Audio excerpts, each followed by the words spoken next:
দর্শক, এই মুহূর্তে জাতীয় বার্ন ইনস্টিটিউট থেকে আমাদের সাথে যুক্ত আছেন সহকর্মী নিবিড় সাহা।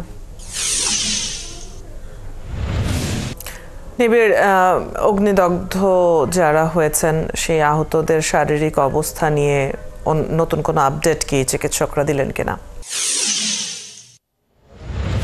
অদিতি, আসলে আমরা কিন্তু চিকিৎসকদের সাথে এখনো তেমন কথা বলতে পারিনি। অল্প কিছুক্ষণের মধ্যে কিন্তু তাদের এখানে আসার কথা রয়েছে এবং হাসপাতালের একজন কর্মকর্তা তিনি কিন্তু আসলে যে 520 নম্বর যে কক্ষটি রয়েছে সেই কক্ষে ঢুকেছেন এবং তিনি কিন্তু পর্যবেক্ষণ করছেন এবং অল্প কিছুক্ষণের মধ্যে কিন্তু তার বেরিয়ে ভেতরে রোগীদের কিংবা দগ্ধদের যারা আছেন তাদের কি অবস্থা সেটি নিয়ে আমাদের ব্রিফ করার কথা রয়েছে। এবং এর কিছুক্ষণ আগে আমরা দেখেছি যে আসলে একজন দগ্ধ রোগীকে কিন্তু আসলে ভেতর থেকে বের করে নিয়ে যাওয়া হয়েছে। তবে আমরা যেমনটি শুনছিলাম আগে যে 2 জনকে অপারেশনের জন্য প্রস্তুতি নেওয়া হচ্ছে, তো অপারেশন নাকি তাকে আইসিইউতে নিয়ে যাওয়া হলো সে বিষয়ে কিন্তু আসলে আমরা তেমন এখন পর্যন্ত নিশ্চিত হতে পারিনি। তো চিকিৎসকরা আমাদেরকে যেমনটি জানিয়েছেন যে মোট 11 জন আশুলিয়ার বিস্ফোরণের ঘটনায় মোট 11 জন হাসপাতালে ভর্তি হলেও কিন্তু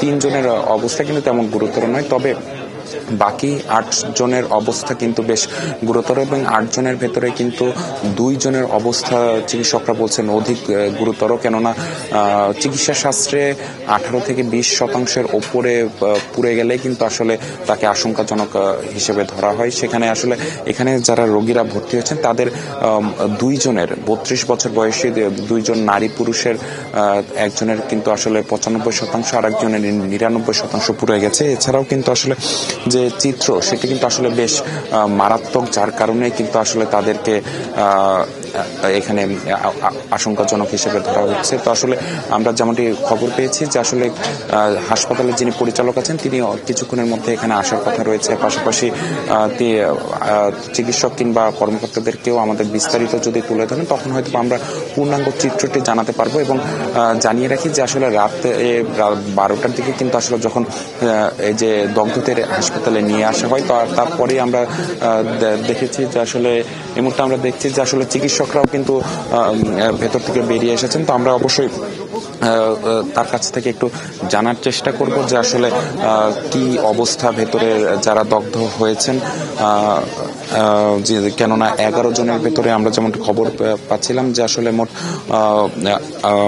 মোট 8 জনের অবস্থা কিন্তু তারা আশঙ্কাজনক জানাচ্ছিলেন। তো আমরা একটু জানতে চাইবো যে এখন কি অবস্থা। আমরা ওটিতে নিয়েছি আসলে একজনকে ড্রেসিং এর উদ্দেশ্যে, কারণ আমরা ওটিতে হচ্ছে স্ট্রাইল ওয়েতে ড্রেসিং করতে পারি, এটা একটা। আর একটা হচ্ছে গিয়ে একজনের মানে আমরা যেটাকে বলি সার্কামফারেন্সিয়াল বার্ন হয়েছে লিমসে, যার জন্য হাতের চামড়াটা টাইট হয়ে যায়, যার জন্য রক্ত সঞ্চালনটা সমস্যা হয়। এই কারণে ওটা চামড়াটা কেটে দেওয়ার জন্য আমরা ওটিতে নিয়েছি।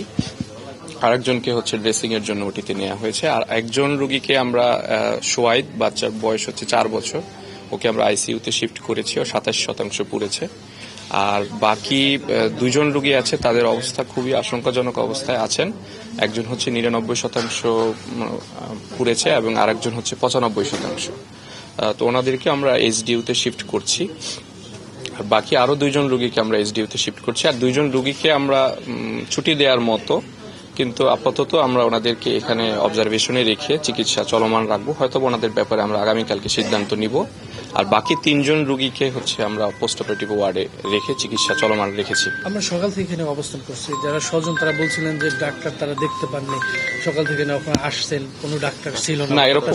এরকমটা সঠিক নয়, কারণ হচ্ছে আমাদের কালকে রাতে ওনারা যখন এসেছেন তখন থেকেই প্রত্যেকটা রোগীর সাথে আমাদের চিকিৎসক ইনভলভ আছেন এবং সকাল থেকে আমার পাশে যারা চিকিৎসক আছেন এরা সকাল 8টা থেকেই ওয়ার্ডে কাজ চলমান রেখেছেন। হয়তোবা যেহেতু 11টা রোগী, আমার চিকিৎসক 4 জন আছেন, ওনারা রাউন্ড দিচ্ছেন, ফাইলের অর্ডার লিখছেন, ড্রেসিং এ যাচ্ছেন, যার কারণে যে অ্যাটেন্ডেন্ট এরকম কথা বলছেন এটা আসলে সঠিক নয়। কারণ আমাদের চিকিৎসক ভিতরেই আছেন এবং এই রোগীগুলোর চিকিৎসা চলাকালীন সমস্ত সময়ে ওনারা থাকবেন। সব ধরনের প্রস্তুতি আছে? জি, সব ধরনের প্রস্তুতি আছে। বলবেন যে মোট আইসিইউতে কতজনকে নেওয়া হয়েছিল? আইসিইউতে একজনকে নেওয়া হয়েছে। আচ্ছা, শিশু? জি, শিশু। Thank you. আসলে যেমনটি শুনছিলাম যে আসলে একজন শিশু শোয়েব নাম, তাকে কিন্তু আসলে আইসিইউতে নেওয়া হয়েছে। নিবিড়, আমরা শুনছিলাম আপনার মাধ্যমে সেখানে কর্তব্যরত চিকিৎসকের কথাও, এবং আপনি আছেন নিশ্চয়ই পরবর্তী সংবাদগুলোতেও আমরা জানবো। ধন্যবাদ যুক্ত হবার জন্য।